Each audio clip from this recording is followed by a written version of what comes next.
There is the illusion that space separates things. That is to say, the space, the interval between your body and mine, the interval created by birth at one end and death at the other, and then after somebody's death, then somebody else's birth. These are events with intervals between them.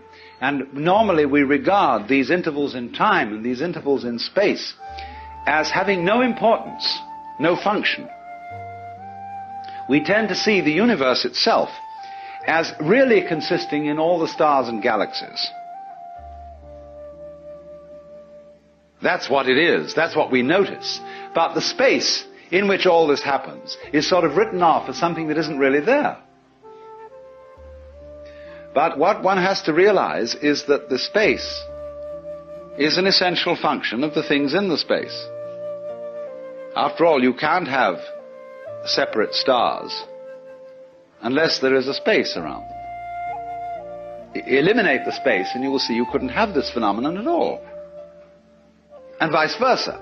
You couldn't have the space.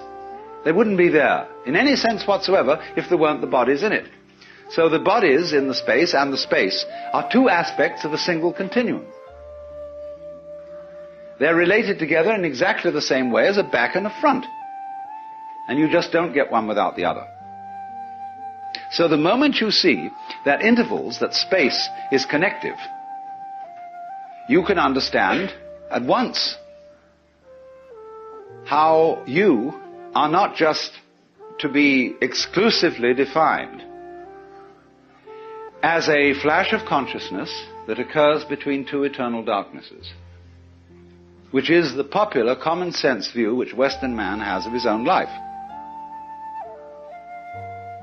That you consider that in the darkness that comes before your birth, there was no you, and in the eternal darkness that follows your death, there is likewise no you.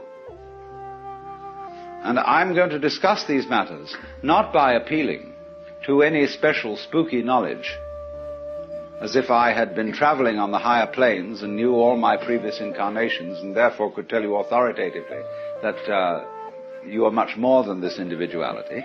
I'm going to do it on a basis of complete common sense, that everybody has access to the facts. And that just what you have to realize is that life is a pattern of immense complexity. And what you call yourself as a living organism, say, I am my whole body at the very least. Now what is that body? That body is recognizable, and I recognize my friends when I meet them again, with luck, and you recognize me. Although the last time any of you saw me, I was absolutely something entirely different from what I am now. Just as the flame of a candle is never a constant. A flame of a candle is a stream of hot gas. Only you say the flame of the candle as if it were a constant. Well, it is a recognizably constant pattern. The spear-shaped outline of the flame and its coloration is a constant pattern. But in exactly the same way, we are all constant patterns. And that's all we are. The only thing constant about us at all is the doing rather than the being. It's the way we behave, the way we dance. Only there's no we that dances. There's just the dancing. Just as the flame is the streaming of hot gas, just as a whirlpool in a river is a whirling of streaming water. In exactly the same way, each one of us is a very, very delightfully complex undulation of the energy of the whole universe. Only by our process of miseducation, we've been deprived of the knowledge of that fact.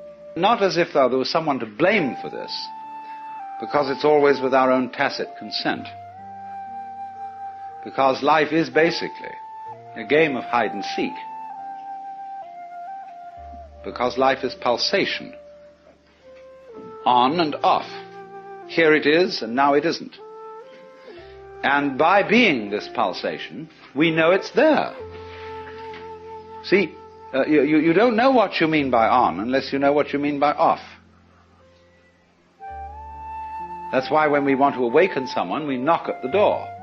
It's not enough to slam the door once with your fist and make a big noise, but you keep up a pulsation, because that by its on and offness attracts attention. All life, you see, is this flickering in and out. Only there are enormous rhythms in it. There are very fast flickering ins and outs, like the reaction of light upon our eyes, such that if I take a lighted cigarette in the dark and I spin it, you will see a circle of fire. Because the reflection of that cigarette tip on your retina lasts, it endures.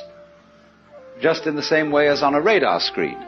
An image stays a little while until it's revivified by another round. So in that way, you see, you notice continuity. And in the same way then, you notice the continuity of a light, because although, like say, with an arc lamp is actually a flickering light. And that's why they don't allow arc lights to be used in any shop where there's a circular saw moving. Because sometimes the flickering speed of the arc light so synchronizes with the turning speed of the teeth on the blade that the teeth look as if they're not moving. And so anybody who might put his hand on the blade would have it chopped off, thinking it was a still one. So in this way, very fast impulses are looked upon as constant. And we see where there are fast impulses a solid thing. When you look at the blade of a propeller or an electric fan, the separated 4 or 3 blades become a solid disc, and you cannot throw an egg through it. Well, so in exactly the same way, you can't put your finger through a rock, because the rock is moving too fast for your finger to go through. That's the meaning of the whole phenomenon of hardness. Hardness in nature is immense energy, but acting in a very concentrated space, restricted space, but going to beat hell. That's why you can't get through it. Now, from those very tiny fast rhythms, which give us the impression of continuity, there are also in this universe immensely slow rhythms. And these are very difficult for us to keep track of. And they impress us and depress us as our own life and death, as our coming and going, which goes for what is, to us, such a slow pace that we can't possibly believe that it is really a rhythm. We think of it as our birth, as something quite unique that could never occur again, because we're so close to it, you see, and it's moving so slowly. And so with that point of view, we are, like Marshall McLuhan has said, he borrowed a metaphor from me, which is that we are driving a car looking at the rear vision mirror. That means that the environment in which you believe yourself to exist is always a past one. It isn't the one you're actually in. The process of growth, the basic process of biology, is one in which lower orders are always being superseded by higher orders.